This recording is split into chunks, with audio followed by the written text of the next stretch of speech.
If you forgot your Capital One password, you can recover access calling support.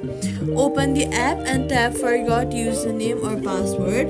Choose password reset and then enter your username and password. After that, and required personal detail.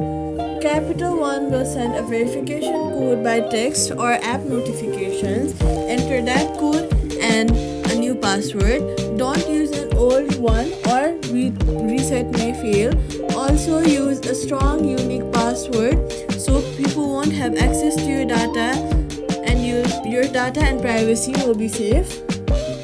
After resetting, log in once normally. If Face ID or fingerprint was enabled before, you'll need to turn it back on.